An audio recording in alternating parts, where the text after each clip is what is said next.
자유민주적 기본 질서에 입각한 평화적 통일 정책을 수립하고 이를 추진한다. 대한민국 헌법 제4조.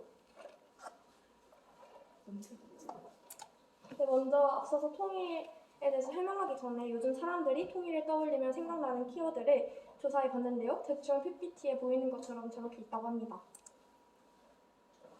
네, 그럼 앞서 말하기 전에 통일에 대한 기본 개념을 설명하도록 하겠습니다. 통일은 세 가지 단계로 나눌 수 있는데요. 발전과 전환, 통합입니다. 통일의 종류는 무력통일과 합의통일, 흡수통일 세 가지가 있고요. 저희 나라는 헌법의 정신에 따라 평화통일을 지향하는데 이때 평화통일은 합의통일을 말합니다.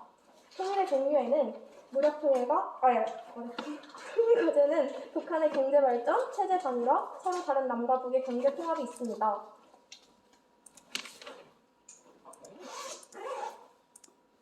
통일을 위해 준비해야 할 것들이 있는데요. 먼저 첫 번째는 대화를 통해 긴장을 완화하고 상호주의와 사실 구사적으로 공동의 이익을 실현이 필요합니다. 이는 대화의 문을 열어두면서 원칙이 기초화돼 정세와 국익을 고려한 유연성이 조화된 남북관계를 추진할 수 있습니다.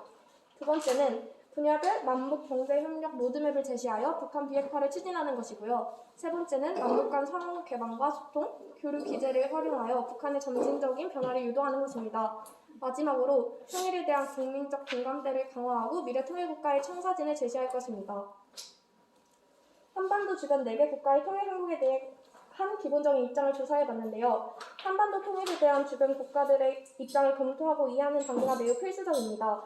왜냐하면 한반도의 지정학적 특수성으로 인해 주변 강대국들의 영향을, 즉 국제 정세의 변화와 더불어 세계의 역학관계가 한반도에 많은 영향을 끼치기 때문인데요. 통일 여건에 있어서 가장 큰 핵심 요인으로 작용하는 것들 중 하나는 미국과 중국의 획관 경쟁이 심화입니다. 그러므로 주변국인 미국, 중국, 러시아, 일본의 입장을 선제적으로 파악해야 합니다.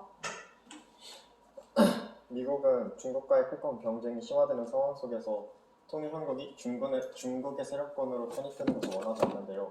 통일 한국과 동반자 관계를 지속함으로써 동북아시아 지역에 대한 자국의 영향력을 유지하기를 바라고 있습니다.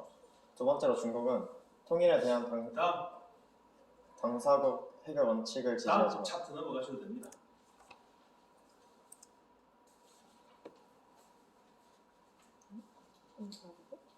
다음은 통일 비용인데요. 북한의 경제는 유엔의 대북 경제 제재와 코로나19 발생으로 국경 도세를 하였고 이는 심각한 경제난과 수출의 97%의 감소, 북한 무역액의 90% 감소를 일으키게 됩니다. 남북 간의 무역 총액 규모는 약 1,800배가 차이가 나고 그 후 외번 자본 유치를 위해서 북한은 노력했습니다. 현재 북한의 상황은 사회주의 계획 경제로 국가 생산은 배급으로 시장이 필요 없지만 국민들이 너무 힘들어하니 편의를 위해 도입했고요. 시장이 등장했지만 쌀과 공산품은 거래가 금지되었습니다. 이는 부정거래가 발생함으로 실패하게 됩니다. 세상 일에는 비용이 안 드는 게 없는데요. 예를 들어서 지하철을 탈 때도 교통비가 필요하고 자가를 탈 때도 기름값이 필요하듯이 무엇을 하든 간에 돈이 듭니다. 통일 비용은 우리의 재정 상황에 맞게 조율이 가능하고 통일의 예상 시점과 상황 등에 따라 천차만별인 통일 비용의 추정치입니다. 그럼 여기서 또 하나 생각해봐야 될 것은 통일에 따라오는 이익인데요. 통일 이익 첫 번째는 북한 주민의 인권 향상, 국제사회에서의 국가 위상 향상, 전쟁의 공포로부터 해방이 있는데요. 통일 비용은 유한하지만 통일을 통한 이익은 통일 한반도가 존재하는 한 무한대이기 때문에 세계 제2의 경제 대국으로 성장할 가능성이 열리게 됩니다. 통일 비용을 마련하는 방법에는 통일 세금, 통일세 신설 또는 세율을 올려 차익을 활용하거나 채권 발행, 외국과 국제기구로부터의 지원, 외국 기업의 투자가 있습니다. 이때 통일 비용은 단기적으로 발생하지만 통일 이익이 장기적으로 발생한다는 점에서 주목해야 합니다.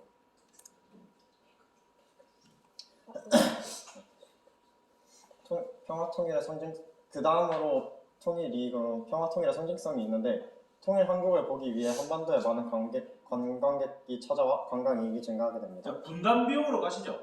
분담 비용. 분담 비용은 물질적인 것과 비물질적인 것 모든 것을 포함한 비용인데요. 예를 들어서 외교비, 이념 통일 교육 비용, 대북 관련 기관 유지 비용, 통일 정책 관련 정부 행정 비용이 있습니다. 대표적으로 국방비가 있는데요. 국방비는 국방의 중요성은 어느 나라에건 필수적이지만 저희는 조국이 분단되어 있기 때문에 100만이 넘는 남북의 군인들을 유지하는 데 드는 비용, 휴전선에서 대치를 위해 투여되는 부대 건설비와 유지 1분 남았습니다. 굉장히 많습니다.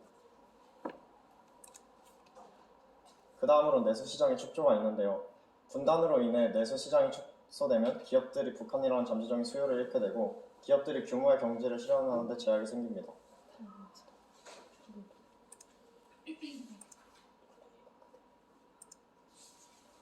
네, 통일 국가들은 제2차 세계대전 후 동서냉전 체제하에서 분단이 되고 대립해오던 독일, 베트남, 예멘 세 개의 국가는 통일을 상의했는데요. 첫 번째 독일은 공산주의 체제인 동독이 자발적으로 자본주의 체제인 서독에 편입되어서 평화적 통일을 이루게 되고요. 베트남은 공산주의 체제인 북베트남이 자본주의 체제인 남베트남을 무력으로 통일하게 됩니다.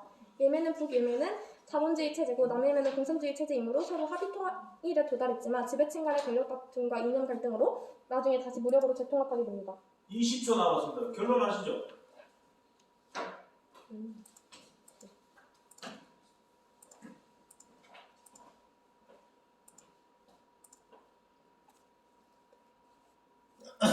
저희는 창의적 선거활동으로 북한 문화를 조사했는데 북한을 이해하려면 문화를 먼저 이해해야 된다고 생각해서 조사했고 북한과의 통일에 대한 시각은 우리는 북한과의 통일에 있어서 관점을 바꿔 접근할 필요가 있는데요. 이념적으로는 평화 통일을 외치는 것도 좋지만 분단 70년이 지난 지금 한민족의 정서라는 것이 젊은 세대들에게는 공감이 가지 않으니 국익에 도움이 된다는 것을 강조하여 그런 관점으로 통일에 대해 접근할 필요성이 있습니다.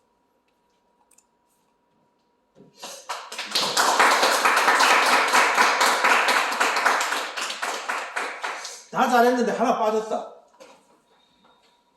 평화 통일을 위해 준비해야 할 것이 뭐가 있습니까?